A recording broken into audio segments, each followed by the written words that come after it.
Hello, I'd like to welcome you to today's devotional. Today, I'm reading out of the book of Ephesians, chapter 2, verses 1 through 2. And you, he made alive when you were spiritually dead and separated from him because of your transgressions and sins, in which you once walked. You were following the ways of this world, influenced by this present age, in accordance with the prince of the power of the air, Satan, the spirit who is now at work in the disobedient, the unbelieving, who fight against the purposes of God. It's been important to me for me to remember the truth of how I once was, and that same truth be told of how I still can be sometimes even as a believer. It's very apparent to me that I am a sinner. That's something that God has convinced me of long time ago, many years ago. And it's interesting that he did actually convince me of that, because I do remember back when I first got saved. I remember going to God in prayer going, yeah, I read that I'm a sinner and I hear that I'm a sinner, but I'm having a really hard time seeing my sin. God, could you help me see my sin? Well, God has absolutely come through on that prayer, time and time and time again. I see my current sin. I see it pretty clearly. Whether I see all of it or not, that's up for speculation. I'm not entirely sure of that answer. But when I see myself, I see a sinner. I see someone who is guilty of sin. Still, to this day, even if it's just a foul, ungodly internal attitude, I'm guilty. I am guilty of sin. It's just very apparent to me. But I've been saved from my sin. I've been rescued from sin. I've been forgiven of sin. Because when Jesus died on that cross, he forgave all sin of all people for all time. It's important that I see myself as I am, so that I know that I need to go to God continually on a daily basis and ask for his forgiveness. For he is just and righteous to forgive us when we confess our sin. Like I said, I know that every day I must make a conscious effort at submitting myself to God. It's almost basically upon awakening, it's like, okay, you're Jack, but you're Christian Jack. So that means you have to follow the guidance of God, which means you have to submit yourself right now before you get out of this bed and you face this day. You have to submit yourself to God. And when you stray and turn away from this submission, you're going to have to resubmit yourself again and again and again and again. And that's basically, essentially, been my life for a long time now, quite frankly. I don't have it all mastered. I don't have it all down. Well, because I'm a sinner, basically. And I'm a human being sinner. I don't know if there's any other sinners out there other than human being sinners, but as human being sinners, I don't think we ever master any of this. And that becomes more and more apparent to me the longer I've been doing this thing. My expectations of who I would be by this time, I have not met those expectations whatsoever. I'm still me. I still have to carry around what I like to call this unholy carcass, my flesh, which still wants its way, still wants to sit on the throne, wants to tell God, go somewhere else and leave me alone, basically. But I've learned the importance, the value, the need to put my faith and trust not in myself, and not in you either, by the way, but solely in God. Now, we can trust each other for different various things, but the kind of trust that we place in God is placing the entire weight of our being on him. You don't want me doing that to you. I've got a lot of weight on my body. You don't want that leaning on you. And you don't want me having to depend on you and rely on you and trust in you, because you're incapable of holding the weight of my being. I'm incapable of holding the weight of your being. As human beings, we're very limited with that. But God, he can handle it. Even though I've enjoyed and I've experienced the amazing life that I've had as a believer, it doesn't take very much for the old attitudes to resurface. Those age-old feelings of disappointment, rejection, inadequacy, even angered towards those that have been forgiven, and yet those feelings threaten my peace and my life in Him. My flesh needs to be crucified on a daily basis, and I've said it before and I'll continue saying it over and over. It needs to be done more than once a day.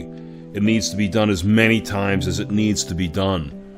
Every time I recognize that my flesh is jumping up and trying to be in charge and in control again, it's my job to arrest my thinking, to take that flesh and fling it on a cross and nail it to the cross, because it's constantly wanting to come down off that cross and be in charge and in control. And that's the last thing that I need in my life, and it's the last thing that you need in your life as well.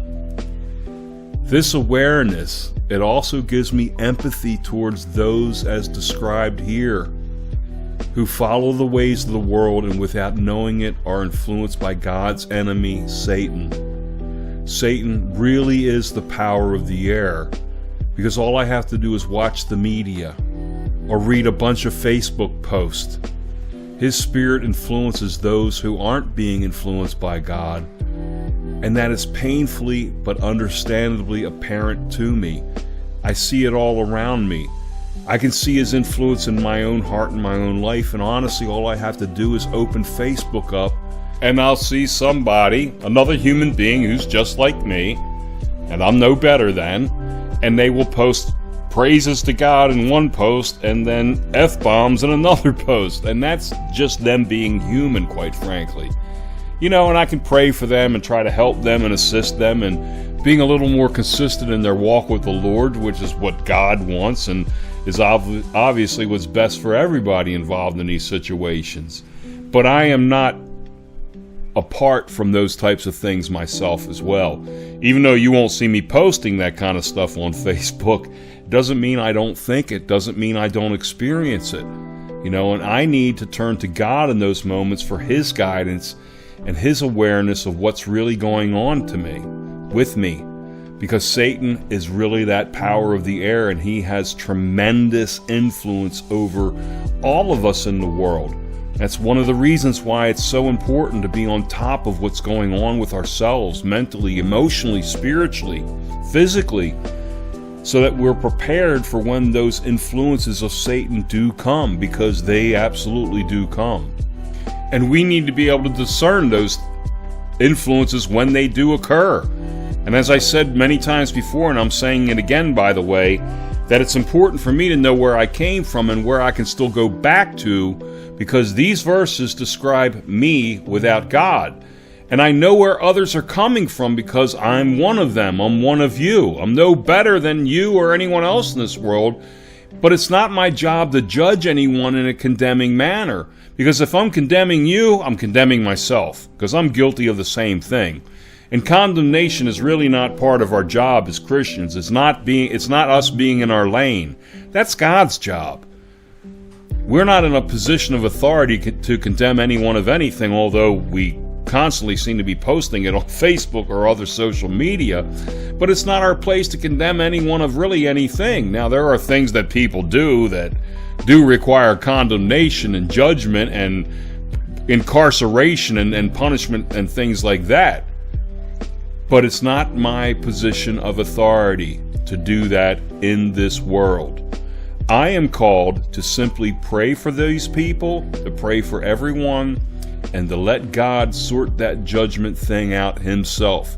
That's His job. That's His position of responsibility, because He's the one in the position of authority to do that job, not me and not you. That's His job description. That's not mine. Now, I've fought against God in the world and in my soul many, many times, more times than I'm actually willing to admit.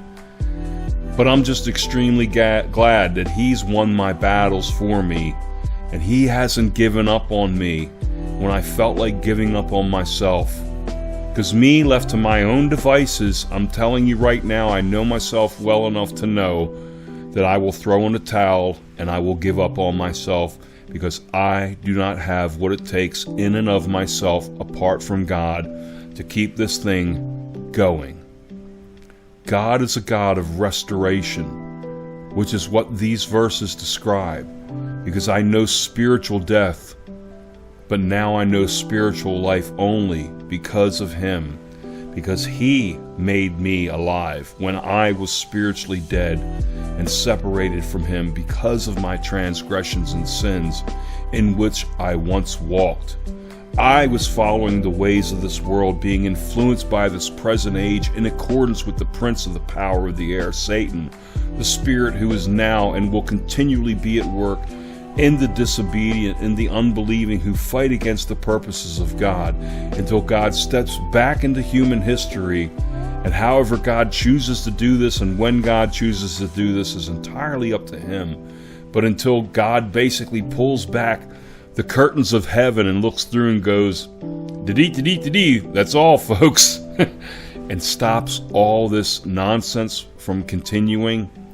Until then, we're going to have to learn how to live with it and not accept it. We don't have to accept that, but we do have to accept that it does happen, and that we continually turn to God in that place of acceptance of these things happening and let Him sort it all out, because He's the one that knows what He's doing with this, and none of us do.